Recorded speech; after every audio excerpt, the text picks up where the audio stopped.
Halo guys, assalamualaikum. Nama saya Mifsal Janah. Di sini saya akan menjelaskan apa itu keunggulan dari variable costing. Keunggulan dari variable costing yaitu dapat digunakan sebagai pengendali biaya karena memberikan semua biaya tetap dalam satu kelompok tersendiri, sehingga manajemen dapat fokus pada perilaku biaya tetap ini. Nah, di samping itu variable costing juga dapat dimanfaatkan untuk menentukan harga jual jangka pendek. Lalu yang kedua yaitu ada kelemahan dari variable costing itu sendiri. Kelemahannya yaitu yang pertama, pemisahan biaya menjadi biaya variabel dan tetap sulit dilakukan karena suatu biaya sangat jarang benar-benar variabel atau benar-benar tetap. Nah, dan juga metode ini dianggap tidak sesuai dengan prinsip akuntansi. Dan naik turun laba dikaitkan dengan perubahan dalam penjualan.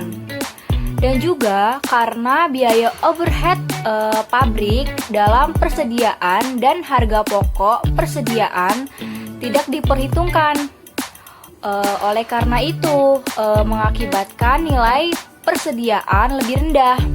Nah, hal inilah yang akan mengurangi modal kerja yang dilaporkan untuk ketentuan analisa keuangan. Lanjutnya itu bagaimana dampak perolehan laba akibat perbedaan penggunaan kedua metode tersebut. Jawabannya itu adalah dalam metode full costing dapat terjadi penundaan sebagian BOP tetap pada periode berjalan ke periode berikutnya. Nah, bila tidak semua produk pada periode yang sama. Lanjut, di dalam metode variable costing, seluruh biaya tetap overhead pabrik telah diperlakukan sebagai beban pada periode berjalan. Nah, sehingga tidak terdapat bagian biaya overhead pada tahun berjalan yang dibebankan di tahun berikutnya. Lanjut, dan juga jumlah persediaan akhir dalam metode variable costing itu lebih rendah dibandingkan dengan metode full costing. Karena dalam variable costing hanya biaya produksi variabel yang dapat diperhitungkan sebagai biaya produksi. Nah, itu. Lalu lanjut lagi, yaitu laba rugi full costing itu tidak memberikan antara biaya tetap dan variabel, sehingga tidak cukup memakai analisa hubungan biaya volume dan laba dalam rangka perencanaan dan juga pengendalian. Lanjutnya itu, lalu bagaimana penggunaan variable costing dalam evaluasi kinerja manajer? Jawabannya itu, evaluasi terhadap para manajer sering dikaitkan dengan profitabilitas unit-unit yang berada dalam kendali mereka.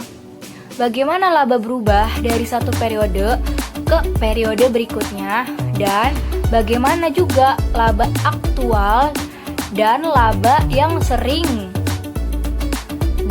direncanakan seringkali digunakan sebagai petunjuk terhadap kemampuan manajerial.